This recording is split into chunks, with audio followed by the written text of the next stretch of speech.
Hello, dear friends. Tonight we're going to talk about books. So I just self-published my second book, The Sovereign Man, which I'm really, really happy about.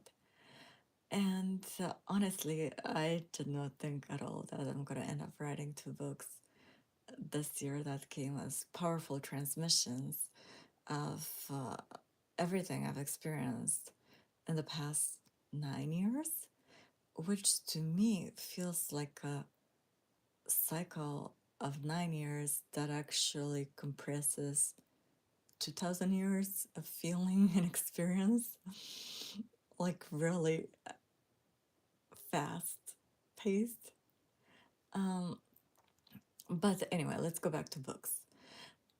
Something that I've been observing is the difference between people who read and people who do not. And for whatever reason, I've always had this love for reading. And I taught myself how to read when I was 5 by myself. And the first booklet I started reading was one of my mom's microbiology booklets, which I couldn't understand that thing, but I was reading. It's just that whatever I was reading was beyond my level of comprehension. And then my dad bought me my first poetry book, which was children's poetry, which I could make sense of. Mm, But since then, I was constantly in the library, and I ended up reading every single book from the children's section for little kids. And then I moved on to, books for adolescents. And I just kept reading and reading and reading and reading, and all kinds of adventure novels. And later on, I read romance novels, the classics, and then moved to psychology and philosophy, which were two of my favorite subjects in high school. So I've always loved knowledge. And the other thing I love about books is that they can transport you to worlds. And when I was little, we did not really have a chance to travel that much, especially outside the country. But through books, I could visit all kinds of places and get a glimpse of the lives of all kinds of people, even if they were fictionary. And that to me has always been extremely fascinating. And how, when you're reading, you get to use your imagination to imagine the place the book is describing and the characters and the dynamics. And you can learn a lot about emotional maturity and different places. Um, and later on, with psychology and philosophy, you can learn about the human character and history, and so much more that otherwise a person would not have access to. Although now with the internet we have access to so much information, and a lot of that information somebody retells it to you, something that they read in a book or something that somebody else was talking about and their version of it. And to me, this is a little bit like that game of in Bulgaria called Broken Telephone, where one person whispers something in the ear of another person, and then that person whispers it into the ear of another person, and by the end, she gets to the last person in the line. It's something completely different. Um, so I've always liked going straight to the source. And it's the same kind of, if there's a movie based on a book, most of the time the book is better. Most of the time, with very few exceptions. Because when you're reading the book, you get to imagine it your own way, and a lot of times that would not be the same way as the voice of the actor and the look of that particular actor in the movie. And the movie inevitably omits a lot of details and beauty and meaning because it's an interpretation. Um, so with that said, I just wanted to focus more on how important that is for our mind.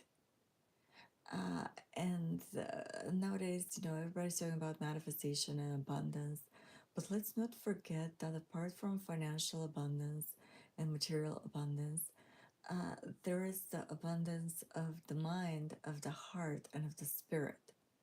And to me, books provide all three because they can teach you practical facts and information that is helpful for your mind.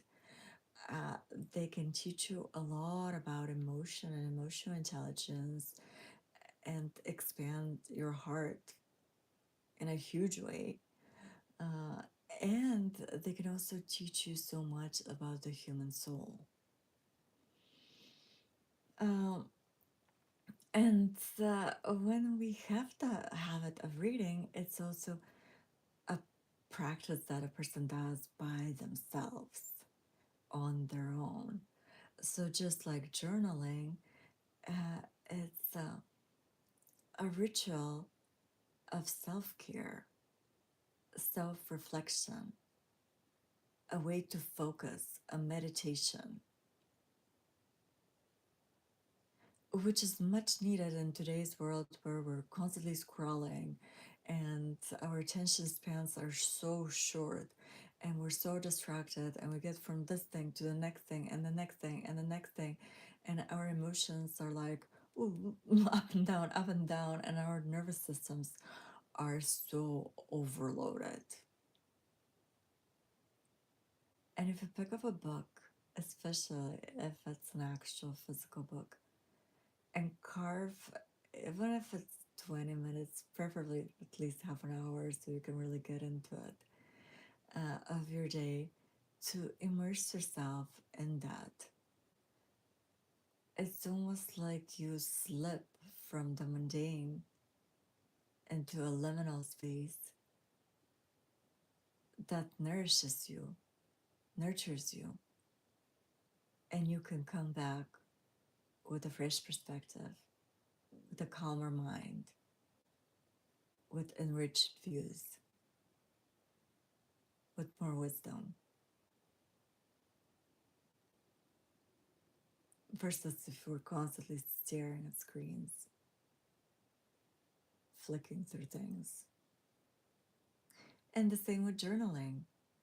When we journal and we carve that time, even writing itself, I've been watching those videos about how important writing by hand is versus typing. It develops our brains. And we really need this nowadays where information is coming from everywhere. We need to be able to discern and to have some compass within and to actually think about what is being said and decide, is this true for me? Do I need to double check this? Is this something that I want to believe in? Or am I mindlessly consuming things that are getting inside of me? And then I start acting on them and they're not even true or real or productive or constructive. Uh, so, yeah, that's why books are very, very, very, very important. And I feel really,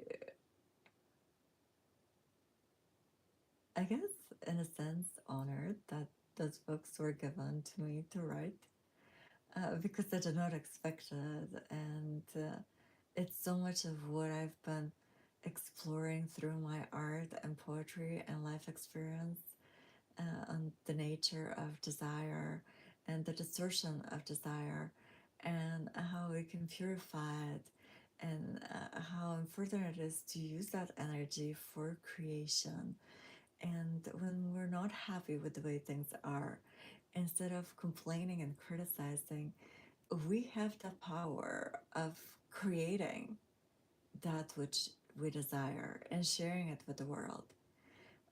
And books can be powerful messengers and seed pods of ideas. And we need tools of self expression. because as human beings, we are here to express ourselves and to contribute with our ideas and views and perspectives, because no two people hold the same perspective on everything in life. So it's a beautiful way to get acquainted with other people's perspectives through books, and also through our own art. We can take in different ideas and different things that we like, and process them through our own perception, and come up with something entirely new to share creatively. And to me, this is really beautiful, uh, to know that we're so intrinsically connected, and we can be inspired and inspire, and have that beautiful connection through our creation. And we're constantly recreating and recreating and recreating. And as we create, we're being recreated. And as we consume things of quality, we're being recreated. So it's beautiful to have that balance between consumption and creation. And when we consume quality, we'll tend to create quality.